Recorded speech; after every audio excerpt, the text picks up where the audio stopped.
Tem uma informação sobre Carlo Ancelotti. Informação? Sim. Pode ser agora, informação não se espera. Vamos lá. O Carlo Ancelotti esteve reunido hoje com o presidente do Real Madrid. Aquele que tentou dar o golpe lá. Florentino Pérez. Isso, esse senhor mesmo. Junto com o da Juventus, que eu acabei de esquecer o nome, tava na...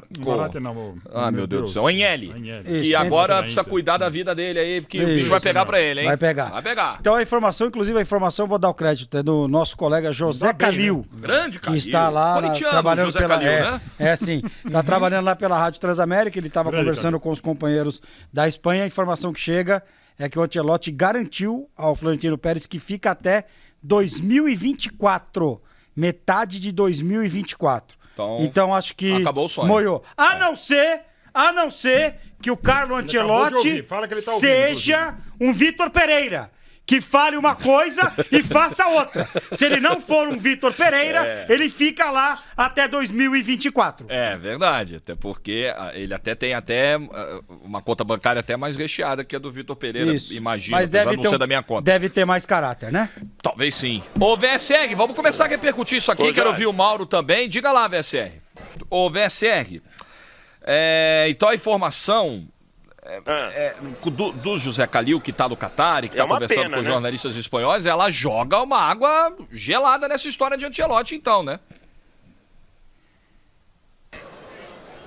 Então, é uma pena, né? A informação, inclusive a reportagem do UOL era assinada por muitos jornalistas que a gente conhece. Deixa eu ver se eu lembro de cabeça. Bruno Andrade, Igor Siqueira, Danilo Lavieri e tinham mais dois que agora não... Gabriel Carneiro. Então, assim, repórter e dizendo que ele teria dito que aceitaria conversar. Repito, a reportagem do UOL nunca disse assim... Eu aceito ir no meio do ano. Não, a reportagem nunca falou isso. Importante ser lida para você não vender uma coisa. A reportagem diz que ele teria falado para um intermediário que ele aceitaria conversar com a CBF no meio do ano. Então, assim, é uma pena, assim, se de fato ele falou que não aceita, se de fato esse intermediário inventou, se de fato ele mudou de ideia, mas acho que é uma pena. Acho que o Ancelotti seria já que é uma expressão agora da moda, né, que o pessoal fala, seria deu match maravilhoso do Ancelotti com a seleção brasileira. Mas ontem também vale a gente ressaltar, tava até pegando aqui para ler, que a CBF soltou uma nota, Depois dessa informação do Carlo Ancelotti, ontem no fim do dia a CBF soltou uma nota com aspas do presidente dizendo: não falo nem com os meus familiares sobre esse assunto, por isso nenhum dirigente ou funcionário da CBF está autorizado a falar do futuro da seleção.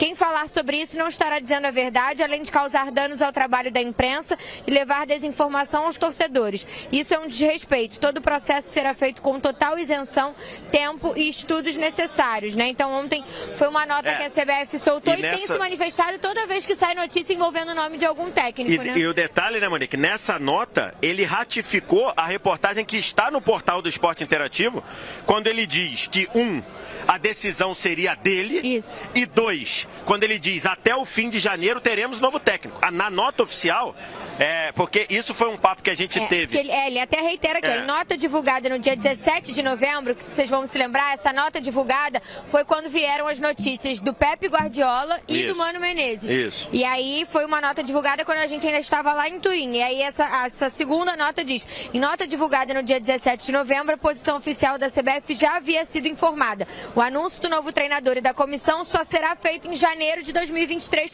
que foi o que ele te garantiu também. Que foi o que ele falou lá, e a gente publicou uma reportagem no portal do Esporte Interativo e ele diz isso.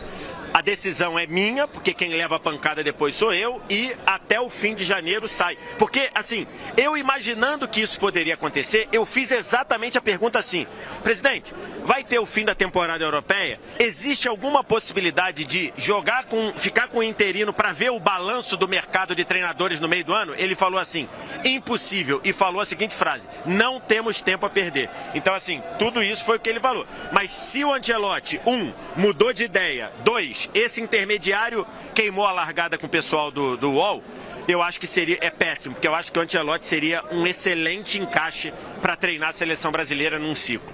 Só completando o time de repórteres aí daquela reportagem do UOL que a gente citou, daquela matéria, faltando Rodrigo Matos e Pedro Pedro Lopes. E só ratificando, o José Calil dá esta informação Perfeito. no começo da jornada hoje da Rádio Transamérica. Então essa informação que está na tela sobre a permanência do Ancelotti até 2024 do Real Madrid é do nosso companheiro José Calil na Rádio Transamérica. Ele está no Catar e ouviu jornalistas espanhóis e apurou por lá essa informação. Ô Mauro, quando o presidente da CBF diz ao Vitor Sérgio, nenhuma chance, não vou esperar mercado europeu nenhum, não vou esperar fim de temporada na Europa nada, eu quero resolver isso em janeiro, ele me faz crer que treinador europeu não está na pauta.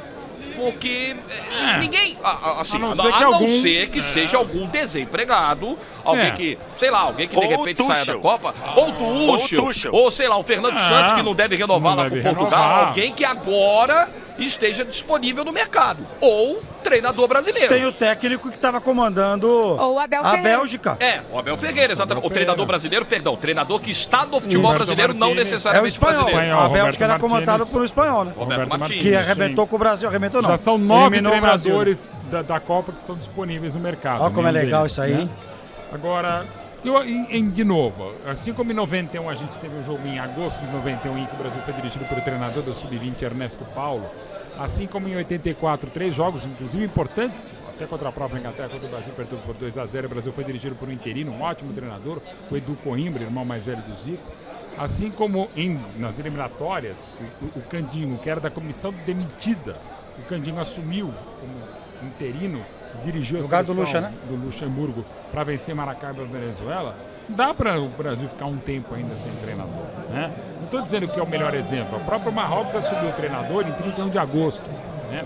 O Dalit, quando foi vice-campeão do mundo, ele tinha 9 meses de Croácia. O próprio Zagallo, do melhor time de todos os tempos, que assumiu 16 de março para ser campeão em 21 de junho de 70, ainda que com uma seleção permanente, com Pelé e grandíssima companhia limitada.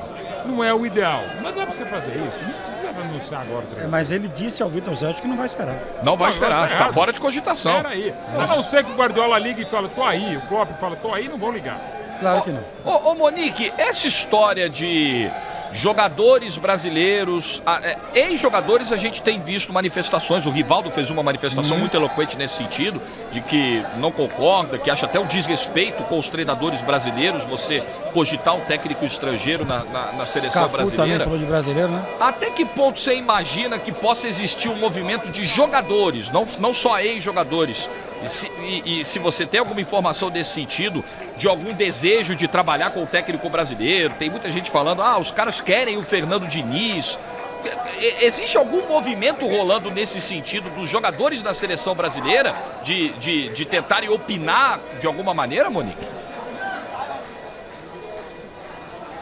Que eu tenha informação, não, Jorge. É um ambiente muito mais difícil do jogador se meter do que num ambiente de clube, né? Que o cara tá ali todos os dias. Ainda mais num recomeço de ciclo, exatamente, né? que ninguém tá garantido. Quem vai se expor de falar? Quem vai liderar uma dessa de dizer, não, eu não quero não, eu quero... você que não queria estrangeiro, então... Eu acho que assim, é um processo de renovação muito grande, que alguns nomes certamente não continuarão, como o caso do Thiago Silva, que estava indo para sua última Copa. Outros nomes que a gente não sabe ainda se continuarão. O próprio Neymar se manifestou dizendo que não podia garantir com 100% de certeza que voltaria para uma nova Copa, mas também não podia descartar, que estava de cabeça quente ali naquele momento. E, além disso, tem uma parte grande desse grupo, que é uma parte de garotos, né? Que são os jovens que chegaram agora nessa geração, que a gente está falando de Richarlison, Rodrigo, Vinícius Júnior, Antony, Rafinha, Paquetá, Martinelli. São muitos garotos, né? Então, acho que assim, não há um movimento dos jogadores nesse sentido, nesse momento.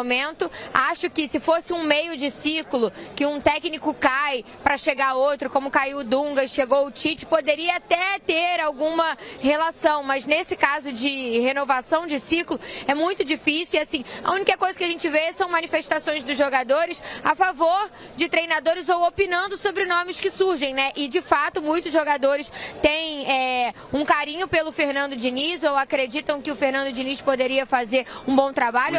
Os que já foram treinados pelo Fernando, recomendam muito, né? Elogiam demais o Fernando Diniz. Já externaram isso, mas aí se a gente for falar do Ancelotti, na coletiva do Vinícius Júnior, o Vinícius falou pelo menos 5 vezes no Ancelotti, e aí certamente o Rodrigo vai elogiar, o Casemiro vai ter boas referências, o Militão também, então acho que é muito mais assim, na linha de expor a opinião sobre treinadores que eles já trabalharam, tiveram relação ou gostam do trabalho, do que de fato acontecer um movimento para tentar técnico A ou técnico B, por isso, né, porque ninguém tem vaga garantida, e aí depois você coloca a sua opinião a favor de um treinador e chega a outro, como que vai ficar essa relação, né, fica parecendo que você fez lobby para um, se um entra você tem que estar, e se entra o outro você não vai estar, muito diferente do ambiente de clube, né, que o vestiário se movimenta muito mais nesse sentido, e eu acho que assim, o que está certo é que a ideia e a vontade da CBF é ter um treinador que saiba lidar com os jovens, porque a gente está indo para um ciclo de renovação. No clube é muito mais cômodo, porque o jogador, na maior parte do tempo, está amparado por contratos, né? Exatamente. O cara vai lá, beleza, eu posso dizer aqui, o cara vai lá, vai fazer o quê? Vai rescindir meu contrato? Beleza, não vai. É muito mais difícil. Na seleção, não, é só não convocar. Você fala, você está enchendo o saco? Tá bom, não convoca. Então, assim, o jogador tem muito mais a perder do que ganhar, né? Eu não gosto do regime ditatorial, de que assim, a gente não vai ouvir ninguém, o jogador não tem que opinar sobre nada. Eu acho que você pode ouvir. Eu acho que pode rolar uma conversa. O que eu não gosto pelo que a Monique tem de informação, não é necessariamente o que está ocorrendo agora. Eu não gostaria de ver um movimento articulado, organizado, no sentido de pressionar, olha, nós queremos esse cara. Porque isso é tornar não só esse cara refém desse grupo que trabalhou por ele, que fez o lobby por ele, mas a própria direção da CBF. Você não pode ficar refém do teu grupo de jogadores. Sim. Quem decide é quem tem a caneta na mão. Cada um faz o seu. A gente teve, né, Monique, rapidinho, aqui no Brasil, um exemplo alguns anos atrás, um lateral /meia que escolheu um treinador para dirigir um grande time aqui de São Paulo. E aí a gente viu o que aconteceu, né? Era só para lembrar, pois não. Já estando acertado com outro, né? Isso. Não, o que eu ia dizer é que no dia que a seleção embarcou de volta para o Brasil, que a gente estava de manhã lá para acompanhar a saída do ônibus, uma pessoa próxima à presidência me disse a seguinte frase: o presidente não vai se influenciar ou deixar outras pessoas influenciarem nessa decisão. Ele tem apenas um conselheiro. Eu perguntei, quem é? Ele falou, Deus. Ninguém vai influenciar na decisão ou decidir junto com o presidente qual é esse nome. Então, só para trazer essa fala, que eu acho que também vai nessa linha aí sobre o presidente ouvir jogadores ou não, acho que nesse momento, né, que ele assume e vai iniciar um novo ciclo, ele quer seguir pela cabeça dele, foi mais ou menos o que ele tinha te dito. Ele tinha dito a pergunta quando eu fiz para ele, eu falei, quem vai ajudar na decisão, quem vai ajudar na decisão, quem vai decidir, vai falar com algum conselho, pessoal, vice-presidente, diretoria, ele falou, não, quem vai decidir sou eu, e falou, porque depois quem leva as pancadas sou eu. Então Deus é brasileiro, se ele apenas vai ouvir Deus, é prova que Deus é brasileiro para escolher o novo treinador. Pode ser. Eu acho que, assim, no final a decisão de fato é dele mesmo, mas eu também... Assim, tenho muitas dúvidas se o presidente Edinaldo não vai ouvir pares, pessoas próximas. E pode ouvir lideranças, pode ouvir. A única coisa que ele que define. Não tem problema nenhum. E tem outras mudanças para acontecer, né? Algumas bem preocupantes, pelo que eu ando ouvindo, viu, Monique? Então, porque a tendência é que o Juninho saia desse cargo de coordenador de seleções, e aí se fala numa figura, né, para assumir um cargo que nesse momento não tem ninguém ocupando, que seria um diretor da seleção masculina, e tem se falado muito no nome do Andrei Sanches nos bastidores da CBF, embora ele sempre negue quando é perguntado sobre qualquer cargo da CBF e a relação que ele possa ter, mas o nome dele está muito forte nos bastidores, então vai ser uma reestruturação no departamento como um todo, né? E aí acho que essas pessoas vão precisar conversar, vão precisar ter alguma ligação, porque todo mundo vai trabalhar junto, vai ser um departamento que vai se formar. Né? Reestruturação que o Edinaldo Rodrigues já estava fazendo tão logo ele ganhou a eleição em definitivo, né? Porque ele entra no lugar do Caboclo, primeiro que estava afastado, depois completa o mandato do Caboclo, depois quando ele ganhou a eleição, já com ele candidato, ele começa a fazer mudanças. Ele troca o diretor de competições, ele troca o diretor de registros, ele troca o diretor jurídico, ele troca o diretor de comunicação. Ele não mexeu no futebol porque tinha a Copa do Mundo. Sim. Porque senão imagino que fosse o desejo dele trocar no futebol também. Não fazia sentido porque essa Copa era agora aqui no fim do ano e aí não tinha sentido você nem mexer com o Tite, nem mexer com mas a gente teve. O staff do Tite, mas né? a gente teve no determinado momento, né? Em toda a outra direção da CBF, a gente teve no determinado momento, lembra, direção Vitor? da CBF, todo mundo foi trocado, todo mundo foi demitido e botaram outros. É porque então, num determinado... o que aconteceu, né, nesse caso... Fala, Monique, pode falar. É que não tinha essa figura, né? Como o Juninho já era o coordenador de seleções, então quando o Edinaldo assume, trazer a figura de um diretor de seleção masculina, acho que seria conflitante ali pro momento que já era um momento de reta final de preparação para a Copa. Tanto que vocês sabem, a gente vai lembrar que o Gustavo Feijó que se aproxima e faz essa ponte Tite com presidência, né? E a gente vai lembrar da Copa América aqui, que como não existia essa figura, quando acontece aquela polêmica toda na Copa América de 2021, que o Caboclo bate o pé lá para fazer a Copa América no Brasil e a seleção era contra jogar, os jogadores se manifestam. Não existia esse gap, não existia essa figura que fazia uma ligação entre seleção masculina e presidência. Existia o Juninho, que era coordenador de seleções e meio que assumiu essa função. Então, assim, essa reestruturação já estava para ser feita, né? Porque faltava essa figura, que é uma figura que vai vir agora, então por isso que eu dizia que toda essa reformulação também vai ter uma relação com a escolha do novo técnico. E a Aline Nastari trazia mais cedo, a Monique tem falado há algum tempo, agora vai ser feito o caminho natural, né? Que é o diretor da seleção masculina ajudar a entender o nome do treinador, coisa que não aconteceu nas últimas duas, porque primeiro se escolheu o Tite, depois o Tite ou indicou, ou orientou, ou avalizou o nome do Edu Gaspar, que em tese no organograma era chefe dele. Era quase como se um subordinado tivesse indicado o nome do chefe, que é uma, né, embora acho que isso não tenha interferido, acho que são todos profissionais, mas dentro de um organograma não é o funcionamento que a gente entende como normal, né? I love you, you and you. Thank you very much, guys. Que bom, tem muito amor pra dar, hein? Que ótimo, o amor está no ar. Agora, eu só ia dizer justamente isso, Jorge. Em um determinado momento... né? Ainda bem. Em um determinado momento houve esse problema mesmo, né? E eu nunca tive, pra mim, a certeza que o Edinaldo gostaria de ter o Tite como treinador. Eu nunca tive essa certeza. Em um determinado momento a gente falou muito, principalmente, né? Se o Brasil não fizesse lá uma boa Copa América, poderia haver a mudança. Ela não aconteceu para a reta final, mas eu nunca tive certeza que o técnico do Edinaldo seria o Tite. O que está me chamando muita atenção é esse nome do André Sanches rondar a CBF. Fala-se aí para assumir a seleção masculina, já tem gente falando num cargo até maior, com mais poder dentro da entidade a partir de 2023. Isso me chama muito a atenção. Brasil está passando por um momento de mudanças no poder, mudanças de cima para baixo. O André Sanches sempre foi um cara alinhado com quem está assumindo o poder no Brasil a partir de 2023. Assim, eu não sei se as coisas estão muito separadas ou se existe uma ligação entre elas. Eu estou atento. Isso está me deixando curioso. Vamos ver o que 2023 nos reserva. Tem liga de clubes sendo formada, ligas no plural. Tem uma negociação de direitos de transmissão a partir de 2024 para 2025.